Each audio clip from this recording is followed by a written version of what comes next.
Bismillah. Donc, aujourd'hui, on va continuer les problèmes de conduction thermique unidimensionnelle avec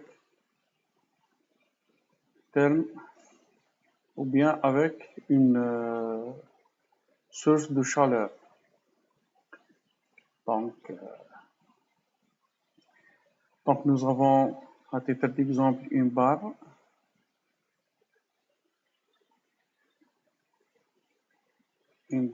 de, par exemple, 10 cm. Donc cette barre, c'est par exemple en uranium radioactif ou bien un tube par exemple de deux substances chimiques donc qui se mélangent à l'intérieur de ce tube par exemple avec une réaction exothermique donc qui donne certaines quantités de chaleur. C'est-à-dire chaque point, si je propose ce maillage, donc 1, 2, 3, 4 et 5, donc nous avons 5 nœuds par exemple. Donc chaque point ou bien chaque nœud, soit interne ou bien externe, génère certaines chaleurs. Donc même si par exemple je raffine mon maillage, la même chose pour ces positions. Donc chaque point ou bien chaque nœud a une source de chaleur. Ok? Donc on se base sur l'exemple. Donc on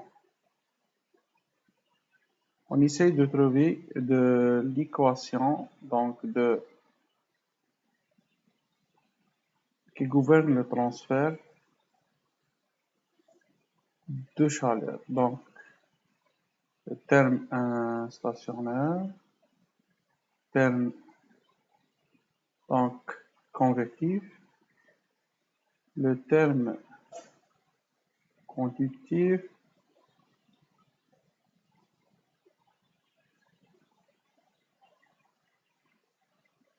et le terme source. D'habitude, on élimine ce terme à cause de l'absence d'une source de chaleur. Donc cette fois-ci, c'est l'objectif donc de notre problème. Donc il persiste. Donc on commence, bien on suppose que notre régime est stationnaire. Donc le terme transitoire tend vers 0. Donc le transfert se fait dans les solides, donc c'est 0. Donc il nous reste le terme conductif et le terme source, qui est égal à 0. Voilà.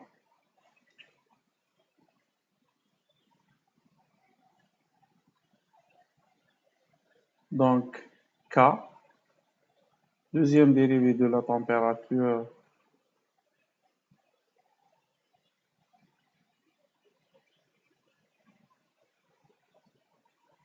voilà.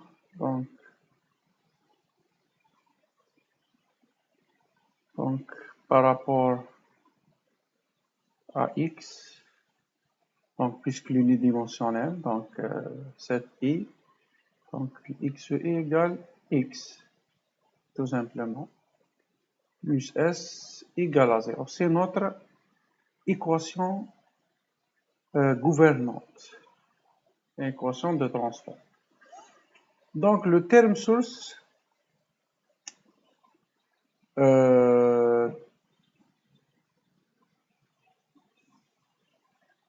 donc accepte plusieurs possibilités. Donc Parfois, il est constant, mais parfois, notre terme source égale certain, par exemple, alpha t, donc plus p. Une variation linéaire en fonction de la température. Le cas de, par exemple, les bateaux d'uranium. Donc, les bateaux d'uranium utilisés, par exemple, dans les centrales électriques,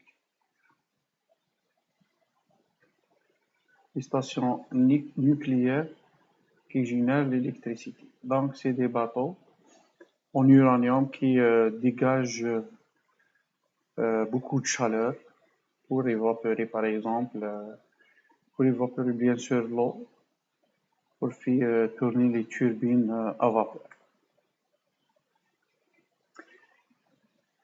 On prend le premier, par exemple, cas, constante, S constante. Donc, c'est la même chose que le problème unidimensionnel sans terme source, sans source de chaleur. Donc, ça égale TI plus 1 moins 2 TI plus TI moins 1. Le terme source égale constante, bien sûr, qui reste soi-disant S, simple S. Donc, égale toujours S. Donc ici, T est plus 1 moins 2 TI plus TI moins 1. Donc, voilà notre maillage. Donc, les I, donc de 1 jusqu'à 5, nous avons, par exemple, là, un maillage comme ça, qui inclut 4 nœuds. Donc, cette température inconnue égale cette température en relation avec cette température et cette température. Donc, les températures, neighbors température. Donc, les nœuds voisins. Donc, plus S égale à 0. Donc, TI égale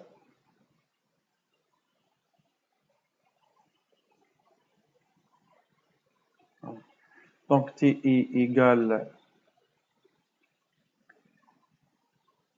égale tout ça, donc les TI plus 1 plus TI moins 1 par 2, mais aussi plus S par 2 aussi. OK? Donc, il y a un terme, ou bien il y a une certaine constante qu'il faut ajouter à notre équation. Donc, c'est pratiquement la même chose que les problèmes sans source de chaleur. Donc, on utilise toujours les conditions. J'utilise par exemple les conditions limites. Bon, je change le couleur. Donc, par exemple, t égale 300 à i égale 1. Et la même chose pour i égale 5. OK? Donc, j'ai par exemple ici deux extrémités qui, soi-disant, un bâton d'uranium. Donc, encapsulé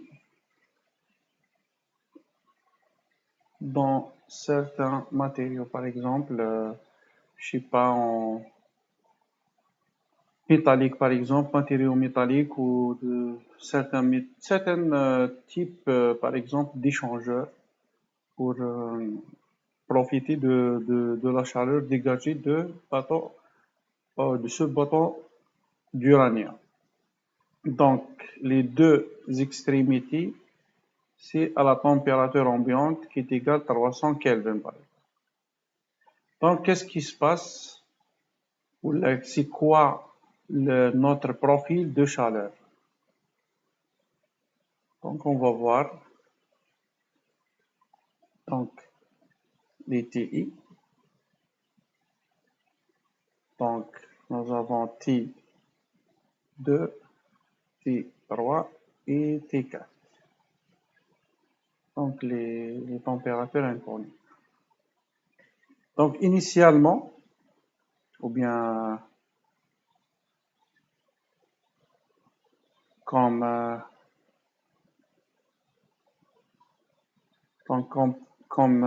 itération 0, ou bien les valeurs initiales. Donc, on suppose que les températures égales à 300 partout. 300 degrés Kelvin partout. Donc, ça comme itération numéro 1, numéro plutôt 0, bien les valeurs initiales en général. Notre itération 1, j'utilise la méthode de Gauss-Seidel.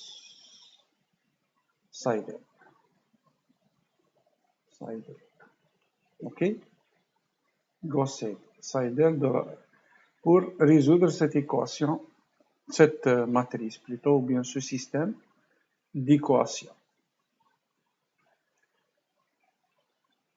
Donc le système reste bien sûr le même, puisque j'ai cette équation générale. Donc bien sûr c'est T2 égale T3 plus T1 par 2 plus 1 demi S. La même chose pour T3. Donc c'est T4 plus T T5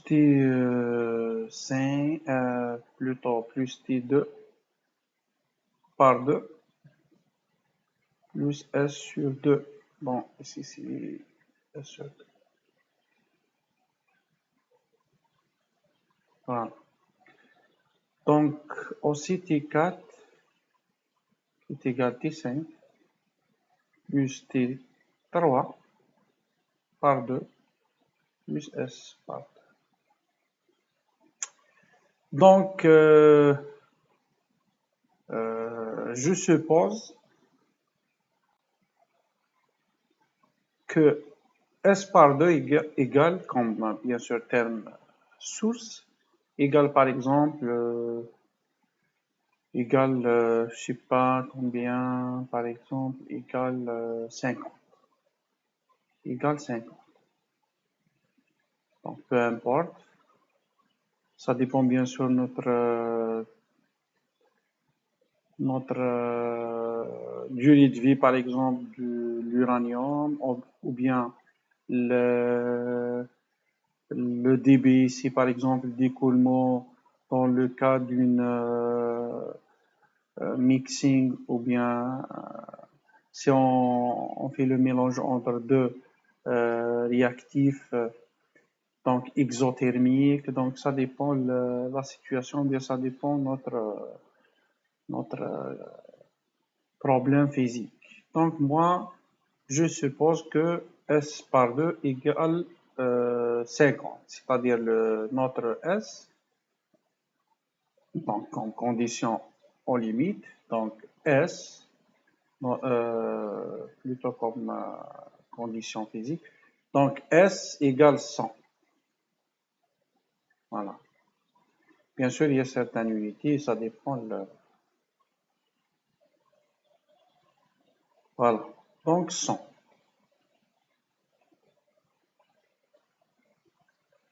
Donc on commence nos calculs. Donc le premier, donc c'est 300 plus 300 par 2 plutôt, c'est 300 plus 50. Donc c'est 350. Voilà. Deuxième itération, plutôt T3. Donc T3 c'est T2 qui est égal maintenant 350. Donc, plus T4 qui est égal 300. Donc, 350 plus 300 par 2 plus 50. Donc, qui est égal, ça c'est T3. Donc, qui est égal combien? Qui est égal 650 par 2, c'est-à-dire 325, plus 50, 375. Voilà. Donc, 375. C'est bon. Donc,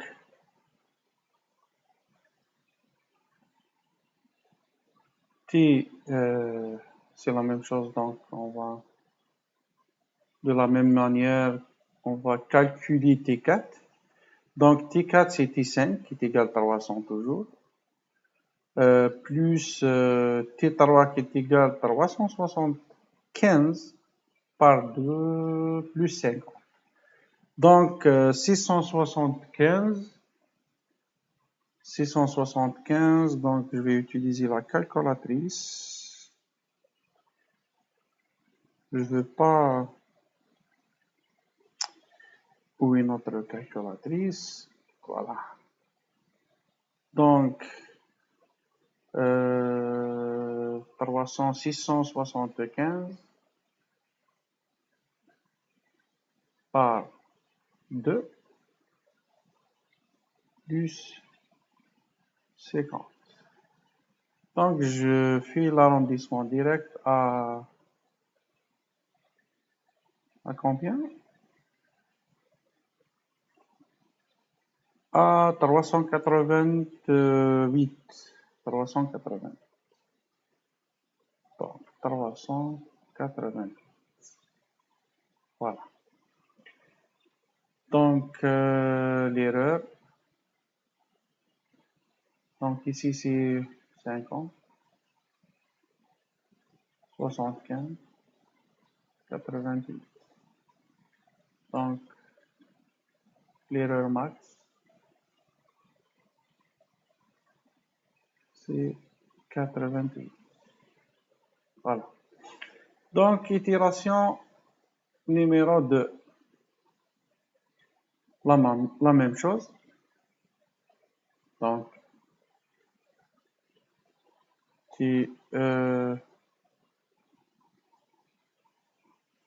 donc c'est la même chose, les mêmes calculs. Donc, T3, donc, qui est égal à 375, plus T, toujours 1, qui est égal toujours 300, par condition limite, par 2, qui est égal, plus 50, qui est égal, donc c'est 388. Donc, c'est la même chose que celle-là, avant. Que T4 de l'itération numéro 1. Donc, 388. Et puis, T3, T2. Donc, T3 égale 300.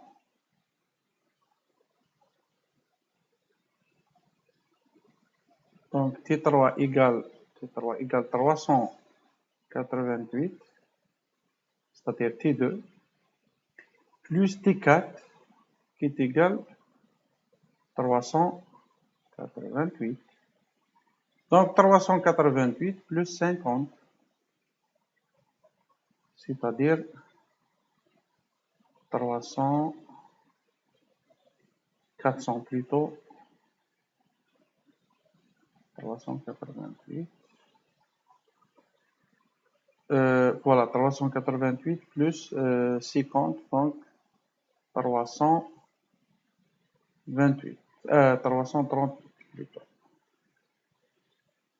Voilà, 400. 438.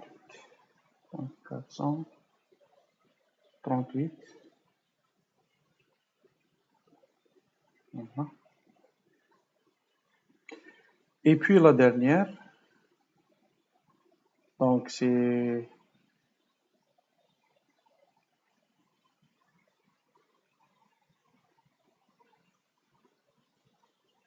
Donc, je fais ça pour mieux comprendre.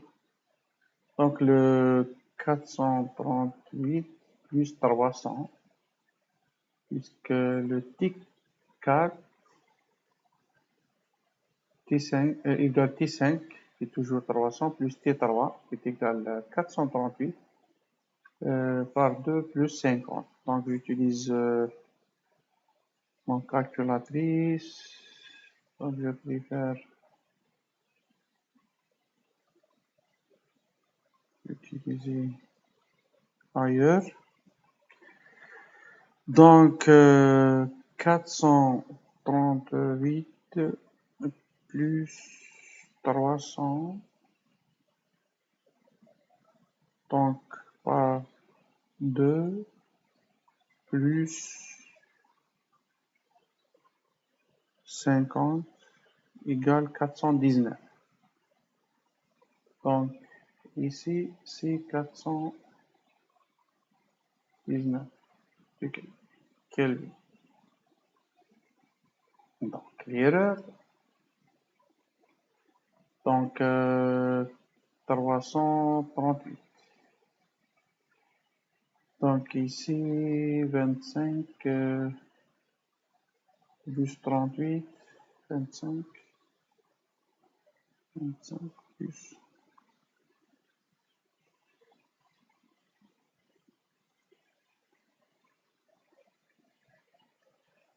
Donc, ici, c'est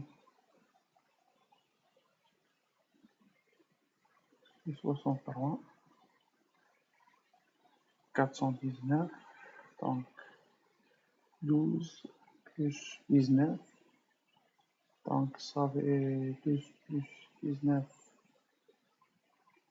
Ça fait 28.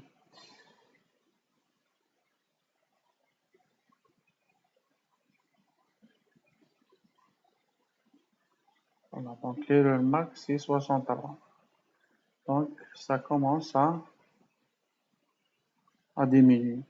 Donc, je vais terminer les calculs et je reviens.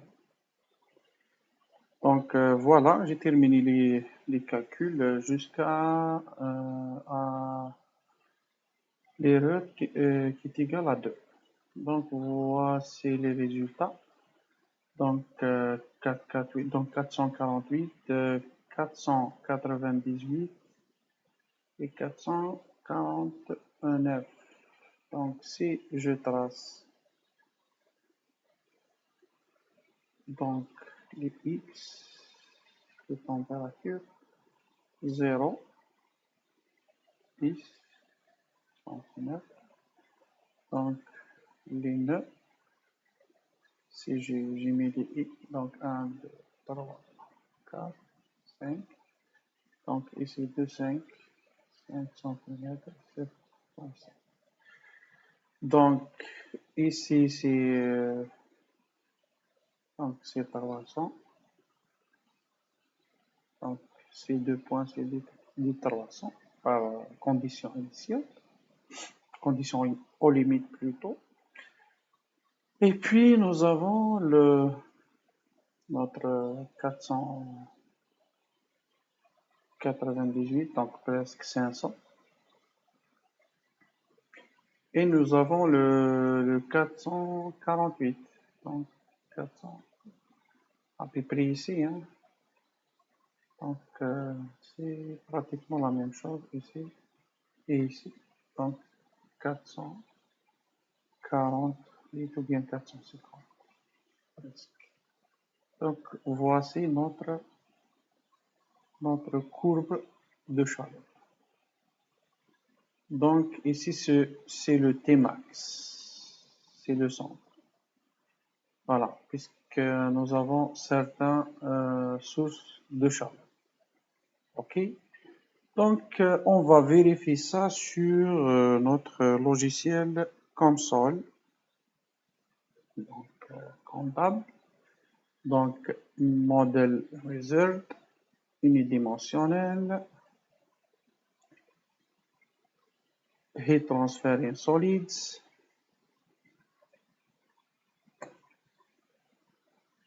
Voilà. Donc, stationnaire, down. Donc, voilà. Donc, notre géométrie, donc, c'est un intervalle de 10 centimètres. Donc, je vais changer l'unité en centimètres. L'intervalle, c'est 10 centimètres. Donc, 10 centimètres. Donc, voici mon intervalle. Donc, notre matériau. Bon, je veux juste rectifier quelque chose. Donc, ici, on a oublié le cas. Donc, le cas ici, c'est très important. On ne peut pas l'éliminer. Donc, ça devient ici par cas. Donc, j'ai divisé le tout par cas. Donc, ça, c'est multiplié k, donc par k qui part. Donc, S par k, c'est-à-dire S par 2k. OK? Donc, ici, S par 2k qui est égal à 50.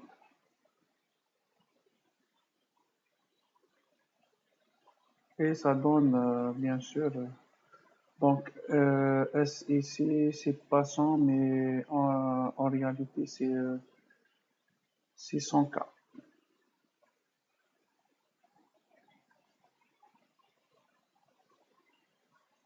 Et on suppose que k égale 1 pour simplifier les calculs. OK? Pour garder, bien sûr, ces résultats justes.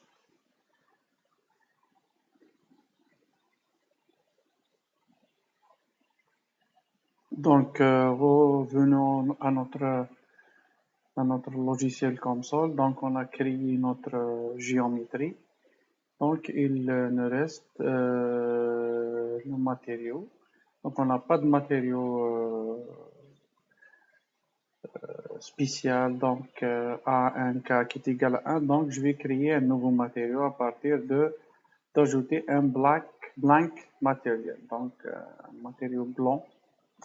Donc, je mets K qui est égal à 1, l'euro par exemple 1000, et ça aussi 1000. Par exemple, là, ça c'est pas important dans notre cas d'étude. Ça oui, donc c'est très important comme j'ai rectifié déjà. OK? Donc, pour les conditions aux limites, c'est exactement la même chose. Donc, que son terme source, plutôt dans 300. Donc, 300 degrés Kelvin, c'est C2 bar. Donc, c'est 300 degrés Kelvin. C'est pas grave. C'est exactement la même température. Qu'est-ce que je dois ajouter par rapport au terme source? Puisque l'équation ici, si on fait par exemple visualiser l'équation, donc on trouve certains Q0 qui représentent notre source de chaleur. Donc je dois définir cette source de chaleur. Donc bien sûr ici sur console, puisque les unités sont en mètres carrés, je sais pas, il y a notre CP, ils utilisent ici ρ, la surface, le cross-section, la surface de la coupe transversale, etc. Donc, je dois faire des transformations. OK? Donc, heat source. Donc, je dois ajouter notre source de chaleur. Bien sûr, notre source comme nous avons déjà dit, il inclut tout notre matériau. Donc, chaque point de maillage ou chaque point de notre matériau à certaines sources de chaleur. Moi, j'ai fait certains calculs pour transformer, bien sûr, notre source de chaleur qui est égale à 100. Donc, cette valeur, donc, on a supposé 100. Donc, 100 K, 100 Kelvin plus K égale à 1. Donc, ça, je fais certaines transformations, certains calculs pour avoir donc la valeur en unité de watts par mètre cube. OK. Donc, j'ai trouvé 170 000. C'est bon, donc le maillage. Donc, je vais simuler exactement notre calcul. Donc, maillage, user, compound, size. Donc, size, custom. Donc, un maillage de 2,5. Voilà. Donc, build all. Voilà notre 3 points internes et 2 points limites. Et je lance ma simulation. Normalement. Voilà. Donc, compute. Et le voilà, notre profil de température. C'est exactement les mêmes, pratiquement bien sûr, les mêmes résultats qu'ici. OK?